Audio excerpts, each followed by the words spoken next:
주신 말씀 시편 111편입니다.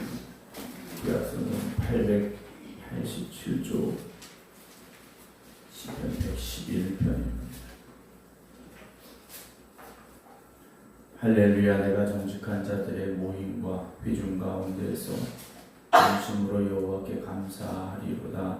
여호와께서 행하시는 일들이 크시오니 이를 즐거워하는 자들이 다 기리는도다. 그의 행하시는 일이 존귀하고 어미하며 그의 의가 영원히 서있도다. 그의 기적을 사람이 기억하게 하셨으니 여호와는 은혜로우시고 자비로우시도다. 여호와께서 자기를 경외하는 자들에게 양식을 주시며 그의 언약을 영원히 기억하시리로다. 그가 그들에게 문나라의 기업을 주사 그가 행하시는 일의 능력을 그들에게 알리셨도다. 그의 손이 하는 일은 진실과 정의이며 그의 법도는 다 확실하니 영원무궁토록 정하신 바요 진실과 정의로 행하신 바로다. 여호와께서 그 백성을 속량하시며 그의 언약을 영원히 세우셨으니 그의 이름이 거룩하고 지존하시도다. 여호와를 경외함이 지혜의 근본이라. 그의 계명을 지키는 자는 다 훌륭한 지각을 가진 자이니 여호와를 찬양함이 영원히 계속되리로다. 아멘. 할렐루야. 오늘은 은혜 가운데 믿음으로 이 하루를 시작하는 여러분들의 삶이 하나님의 은혜로, 하나님의 축복으로, 하나님의 사랑으로 가득하시기를 주님의 이름으로 축원합니다. 노래나 기회 들고 계신 김명환 권사님, 김효옥 권사님, 유기환 권사님, 이미경 권사님, 이송배 권사님, 안친환 권사님, 반기욱 장로님, 박용용 권사님, 박지훈 집사님, 박성준 권사님, 김성자 권사님, 표태경 장로님, 심재숙 권사님, 허욱저 권사님, 이몽춘 목사님 주님의 이름으로 축복합니다.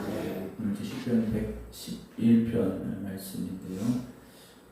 시편 111편의 마지막은 여호와를 경외함이 지혜의 근본이라는 결론으로 끝이 나고 있습니다. 우리가 하나님을 경외함으로 살아야 된다라는 건 모르지 않습니다. 근데 정말 우리의 삶이 그럴까 하는 것이죠. 우리가 하나님이 하시는 일을 깊이 묵상하게 되면 결국 하나님을 경외할 수밖에 없습니다. 당장 내 눈앞에 일어나고 있는 이 상황뿐만이 아니라 하나님이 하시는 일, 우리에게 주어진 그 말씀들을 깊이 묵상하면 하나님을 경외할 수밖에 없고 하나님 앞에 감사할 수밖에 없고 하나님의 그 신실하심을 우리가 고백하며 살아가게 되죠. 하나님의 진실하심과 정의를 생각한다면 우리의 삶의 기준이 바로 서게 되어 있습니다. 오늘 1절은 할렐루야. 내가 정직한 자들의 모임과 회중 가운데서 전심으로 여호와께 감사하리로다 라고 고백을 하죠. 전심이라는 단어가 나옵니다. 하나님은 항상 우리의 전심을 다하는 그 마음, 그 삶을 기대하고 계시다라는 거죠. 아브라함이 이삭을 번제로 바치라는 건 아브라함이 전부를 원하신 겁니다. 오늘 하나님이 우리에게 원하시는 건 일주일에 하루가 아니고 하루에 한 시간이 아니고 우리의 전심을 하나님은 원하고 계시다라는 것이죠. 우리가 물론 주일에 열심히 예배드리고 힘써서 공사하고 헌신하고 하나님을 찬양하지만 그것으로 끝이 아니라는 것이죠. 일주일의 삶이 하나님이 우리의 삶의 중심이 되어져서 하나님이 기뻐하시는 삶으로 살아가기를 더욱 힘쓰고 노력해야만 됩니다. 전심이라는 것은 마음이 나누어지지 않는 겁니다. 마음이 나누어지지 않는 거죠. 기쁠 때도 슬플 때도 때로는 형통할 때도 문제가 있을 때도 때로는 이해가 되지 않을지라도 하나님 앞에 나아가는 것, 하나님을 의지하는 것, 그것이 전심을 다하는 것입니다. 오늘 전심을 다하여서 정직한 자들의 모임, 회중 가운데서 라고 고백을 하고 있죠. 우리가 신앙생활은 절대 혼자 하기가 어렵습니다. 나 혼자 내 신앙을 지켜간다 참 어렵습니다. 우리가 함께 믿음의 공동체 안에서 하나님 앞에 예배드리는 예배자로 살아가는 것은요, 때로는 우리가 아무리 내 믿음을 지키고 내 마음을 지키려고 해도 흔들릴 때가 있습니다. 그때 내 믿음을, 내 열심을 다시 회복시키는 방법이 무엇이냐? 힘들고 어려운 상황에도 믿음을 지켜가는 사람들을 보는 거죠. 절망과 좌절의 시간에도 소망을 잃지 않는 사람들을 보는 겁니다. 정말 아픔과 좌절 가운데도 찬양하는 이들을 바라보는 거죠. 아니, 저런 분들은 저 상황에서도 그럼 나는 어떤가 돌아보게 되는 겁니다. 여러분, 때로는 내가 낙심하여 이 성전에 나왔을 때 내 옆에서 뜨겁게 찬양하는 이의 찬양이 나를 일으켜줄 수 있는 것이고요. 정말 내가 절망하고 좌절하여 한마디의 기도도 내놓지 못할 때 내 옆에서 간절히 눈물로 기도하는 그들의 기도가 다시 나를 일으켜주는 기도가 될 수 있는 것이고요. 내가 하나님의 은혜를 잊어버리고 불평과 원망 가운데 살아갈 때 다른 이의 믿음의 간증이 하나님이 여전히 우리 안에 역사하시고 신실하심을 기억하게 할 수 있는 통로가 되어지게 됩니다. 그래서 예배드림은요, 단순히 예배드리는 것이 아니라 우리의 영이 회복되는 시간이 되어져야 됩니다. 그리고 오늘 우리의 기도가, 우리의 찬송이, 우리의 예배가, 우리의 헌신이 또 누군가에게 그렇게 힘이 될 수 있기를 여러분은 기도하시기 바랍니다. 나로 인하여 시험되는 이가 없고 오히려 나로 인하여서 새 힘을 얻고 회복되어지는 은혜가 이 성전에 가득하기를 원합니다. 우리가 함께 기도하고 노력하기를 원합니다. 2절에 여호와께서 행하시는 일들이 어떻습니까? 크시오니 이를 즐거워하는 자들이 다 기린다라고 됐어요. 기린다라는 말은요, 그냥 단순히 기억한다라는 것이 아니라 하나님이 하시는 일들을 자세히 보고 깊이 묵상한다라는 뜻이 담겨져 있습니다. 그래서 신앙으로 살아간다는 것은요, 하나님이 하시는 일들을 깊이 바라보는 거죠. 창세기에 나와 있던 하나님의 창조하심을, 또 오늘도 우리의 생명을 연장시켜 주시는 그 은혜를, 우리를 죄 가운데서 구원하신 구원의 은혜를, 우리의 기도에 부르짖어 응답하신 그 역사하심을, 우리가 때로 넘어지고 쓰러졌을 때 다시 일으켜 세우셨던 일들을 우리가 끊임없이 기억하고 묵상하는 거지 않습니까? 여러분, 우리가 아무리 큰 은혜를 받아도요, 묵상이 없으면, 깊은 묵상이 없으면 그 은혜를요, 잃어버리기가 너무 쉽습니다.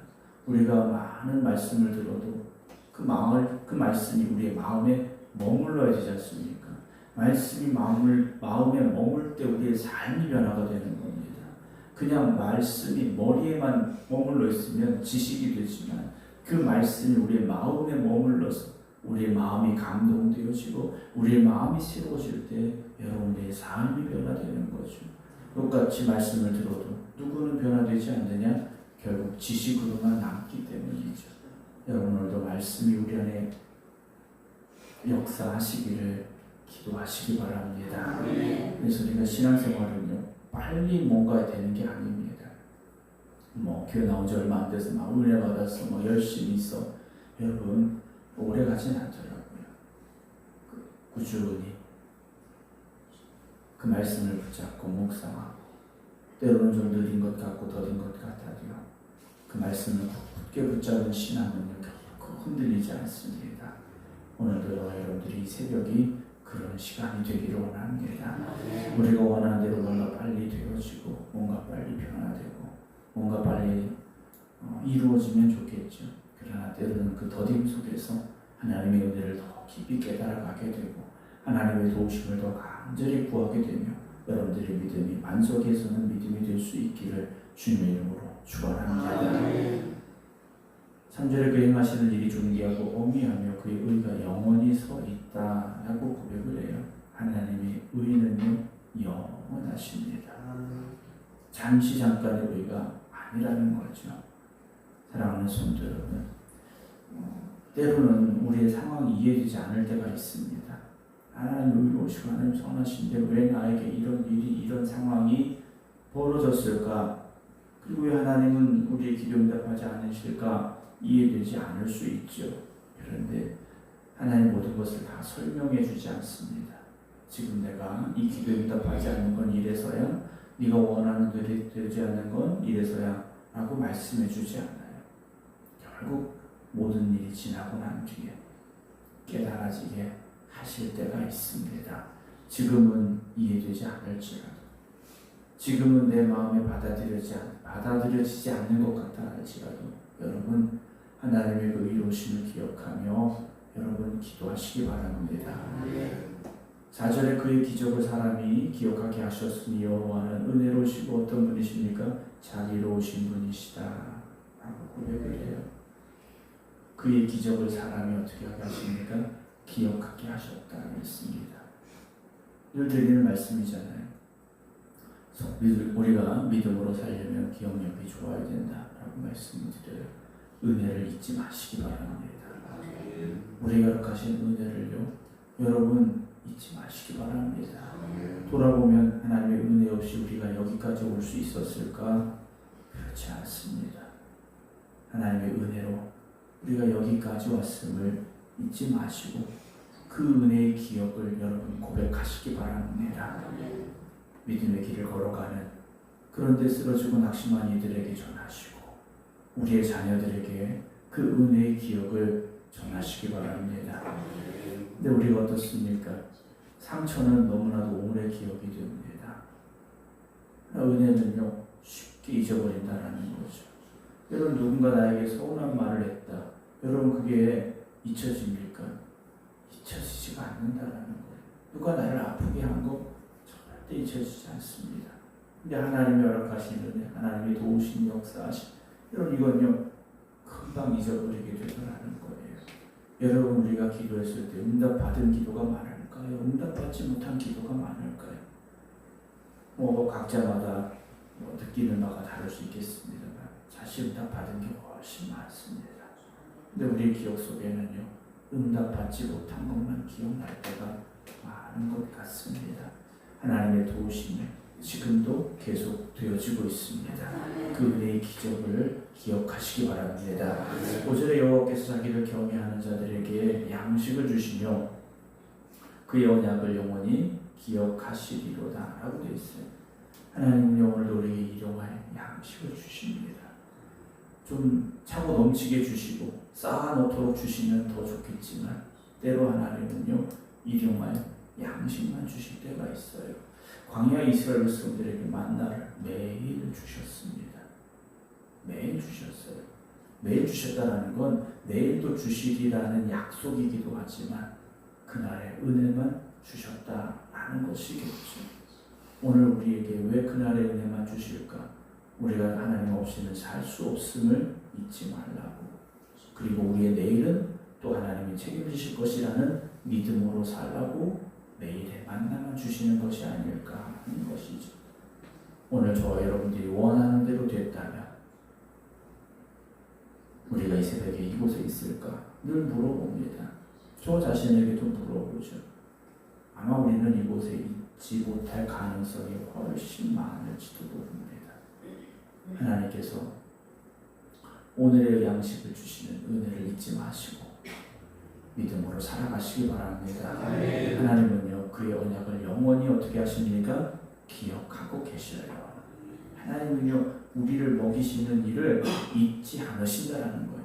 여러분 생각해 보시고 광야 40년 동안 하나님 잊으신 적이 있으셨는가라는 거죠. 어느 하루 광야가 내리지 않았다라고 기록된 말씀이 있느냐라는 거예요. 그렇지 않지 않습니까?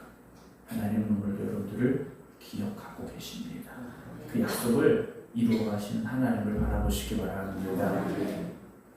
6절에 그가 그들에게 문 나라의 기업을 주사 그가 행하시는 일의 능력을 그들에게 알리셨다 라고 고백을 하고 있습니다. 하나님께서는요 어떤 하나님이십니까? 문 나라에게 기업을 주신 하나님, 그리고 하나님의 행하시는 일의 능력을 알리시는 하나님이시다 라고 고백을 해요. 왜냐하면 7절에 그의 손이 하는 일은 진실과 정의이며 그의 법도는 다 확실하기 때문이다 라고 말하고 있습니다. 정의의 기준이 뭘까? 변하지 않는 것이 되어줘야 됩니다. 근데 권력에 따라 바뀌거나 세월에 따라 바뀐다면 그것은 진정한 정의가 아니겠죠. 진실이 상황에 따라 바뀐다면 그것은 더 이상 진실이 아닐 겁니다. 그러나 오늘 시편 기자는 하나님의 손이 하시는 일은 진실과 정의라고 말하고 있습니다. 이 진실과 정의는 1000년 전이나 2000년 전이나 3000년 전이나 4000년 전이나 오늘이나 다름이 없다라는 거죠. 언제나 동일하신 진실과 정의입니다. 그리고 그의 법도는 다 확실하다라는 거죠. 여러분, 하나님의 생각이 틀렸겠습니까? 우리의 생각이 틀렸겠습니까? 근데 우리는요, 내 생각이 맞고 하나님의 생각이 틀렸다고 소리칠 때가 있습니다. 하나님 이 상황에서는 이렇게 해주시는 게 맞은데 하나님 왜 이렇게 해주지 않으셨습니까? 라고 우리가 오히려 하나님 앞에 반문하고 따질 때가 있지 않습니까? 여러분, 하나님의 행하심을 믿으시기 바랍니다. 하나님의 뜻하심을 따라가시기 바랍니다. 8절에 영원 무궁하도록 정하신 겁니다.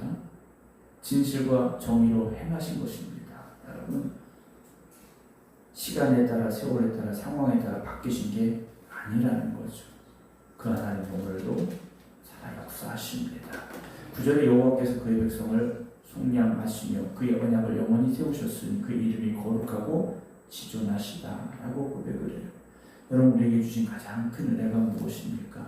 속량입니다. 죄에서 우리를 구원하신 은혜입니다. 물론 경제적인 어려움이 해결되고 질병이 나음을 얻고 우리 어떤 고민과 걱정이 해결되고 다 하나님의 은혜죠. 그러나 가장 큰 은혜는 무엇입니까? 우리를 죄에서 구원하시게 하여 독생자 예수 그리스도를 이 땅에 보내시어 십자가에 달려 죽게 하신 속량의 은혜지 않습니까? 여러분, 우리가 돈 많이 벌어서 몸 건강해서 하고 싶은 거 다 이루어서 지옥 간다면 여러분 그 길 가고 싶으시겠습니까? 오늘도 우리를 하나님의 나라로 인도하신 그 속량의 은혜를 잊지 마시기 바랍니다. 마지막 10절은 여호와를 경외함이 지혜의 근본이다 했어요. 다른 거 없습니다. 하나님을 경외하시기 바랍니다. 하나님이 어떤 분이신지를 바로 깨닫고 고백하며 그 믿음으로 살아가는 마음입니다. 그의 계명을 지키는 자는 다 훌륭한 지각을 가진 자다라고 되어 있어요. 여러분, 세상에 똑똑함을 두지 마시고 하나님의 말씀을 따라가는 순종의 길을 걸어가시기 바랍니다. 여호와를 찬양함이 영원히 계속 되리로다 라고 오늘 시편 111편은 마무리하고 있습니다. 하나님을 찬양함은 계속 되어져야 됩니다. 오늘 그 찬양이 저와 여러분들을 통하여 계속 되기를 원합니다. 오늘 우리가 하나님을 찬양함이 멈추지 않기를 원합니다.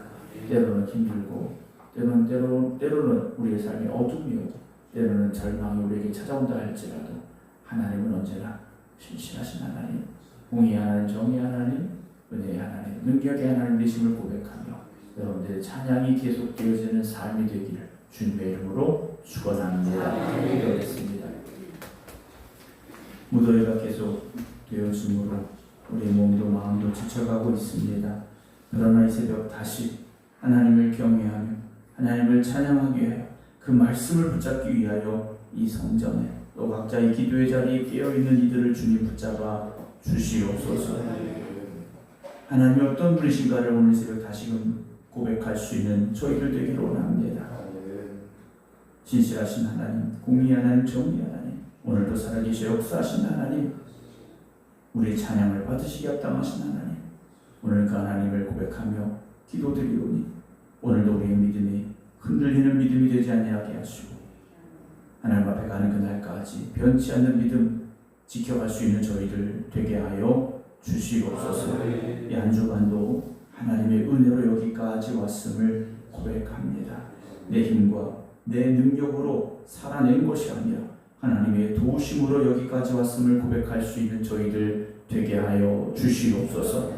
어제의 만나를 주신 하나님께서 오늘의 만나를 주실 줄로 믿습니다. 오늘의 만나를 주시는 주님께서 내일을 지켜주실 줄로 믿습니다. 고백할 수 있는 저희들 되게 하여 주시옵소서. 이제는 우리 주 예수 그리스도의 은혜와 아버지 하나님의 극진하신 사랑하심과 성령님의 감동 감화교통 역사하심이 오늘도 하나님을 경외하며 이 새벽 깨어 기도드리는 모든 성도들 위해 이제부터 영원토록 함께 하시기를 간절히 축원하옵나이다. 아멘.